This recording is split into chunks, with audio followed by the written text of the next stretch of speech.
This past fall, health industry leaders attended Health USA 2025 in Las Vegas, Nevada, to help transform the next decade of health. Kristen Scholler was on the ground at the event. She sat down with Dan Perez, CEO of Hinge Health, with which lists right here at the big board. Here's a look at what he had to say when she asked him what he sees as the future of healthcare. Take a listen.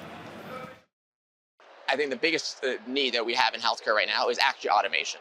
Healthcare remains very expensive, outcomes remain inconsistent, patient experiences also remain inconsistent, and because healthcare is such a services industry, despite all the technology we see in healthcare, I think the biggest opportunity this year and frankly the next 10 and 20 years is how do we use technology to automate more aspects of healthcare delivery so we can bring costs down and improve outcomes. Hinge Health with a major milestone this year, going public on the New York Stock Exchange. How is life treating your company as a publicly traded one? Well, we're really excited to be public. It gives our customers added transparency in terms of how our business is performing, but frankly, my day-to-day hasn't changed too much. I am still, as CEO, focused on our product development, focused on our end users, our members with back, joint, and muscle pain, and focused on our customers. And we've been so far so good. We delivered really good Q2 earnings, really demonstrating the momentum behind automating healthcare delivery itself. And so for Hinge, it's just business as usual. What other updates can you share over these past few months since your successful IPO at the NYSE?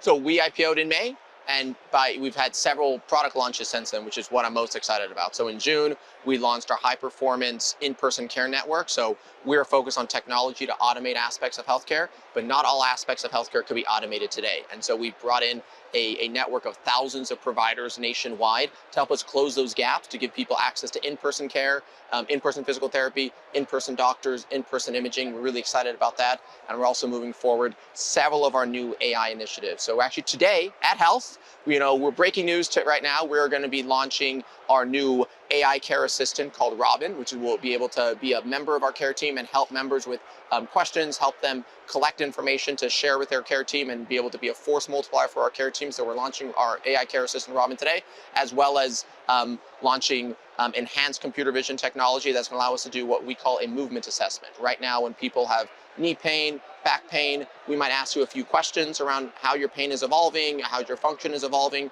With a new movement assessment, we could also take you through a battery of automated exercises. And so we could give you very objective data on your range of motion, your endurance, how well you're performing, and we could really help you track your progress over time. So really cool new AI tools we're launching. Congratulations, Dan.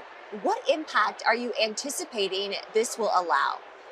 Well, for our movement assessment, it's going to allow us to give a much more comprehensive view of patients' outcomes. Right now, a lot of the outcome collection in musculoskeletal is subjective. Frankly, there's no blood test for back pain. There's no blood test for knee pain.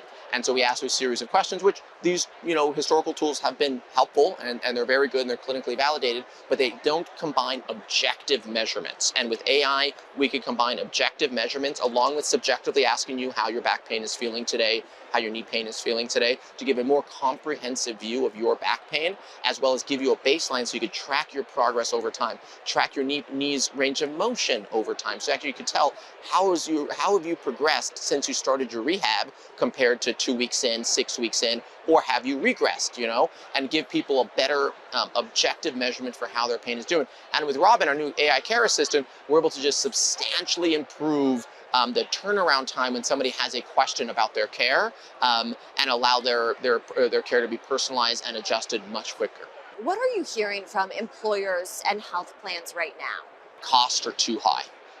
Right now, healthcare in America is expecting its largest cost increase in about 15 years in 2026. Double-digit cost increases across the board, and it's just becoming, every year we say it's more unsustainable than the last, and this is going to be one of the worst years when it comes to cost increases. And so they're looking to companies like Hinge Health to give members an alternative to these high-cost procedures, and Hinge has been able to show a 2.4x ROI across our book, and so we've added hundreds of new customers this year, and we hope to continue to help our customers bend this cost curve next year.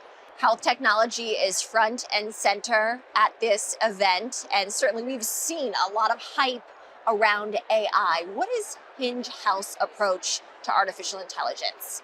So I agree. I think there is a lot of hype in terms of AI. Some of it's kind of wacky. Some of it's actually, going to be really, really great. We've focused on, well, first of all, I think all non-touch aspects of healthcare will be automated. and buy software. That's happening today, and that will continue to happen. And for touch aspects of healthcare, we're going to need to focus on things beyond just AI. We're thinking about robotics and connected hardware, and we focus on quite a bit of hardware innovation as well, knowing that that touch aspects of healthcare won't be automated by software alone.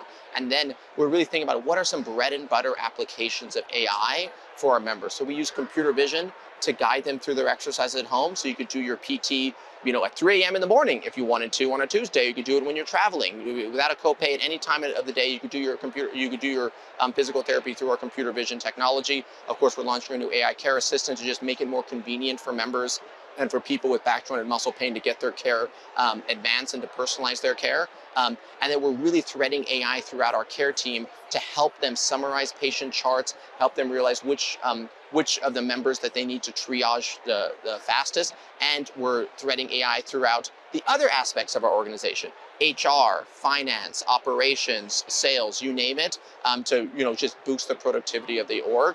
And that's had a really big impact on our cash flow. What is next for Hinge Health? Well, physical therapy is a $70 billion market in the US. We're about, we had about $568 million of last 12 months bookings in our Q2. So a lot of $568 million is a lot of money, but a small, slice of the $70 billion market in physical therapy. So we got a lot to go in physical therapy, but we're constantly looking at other areas of healthcare.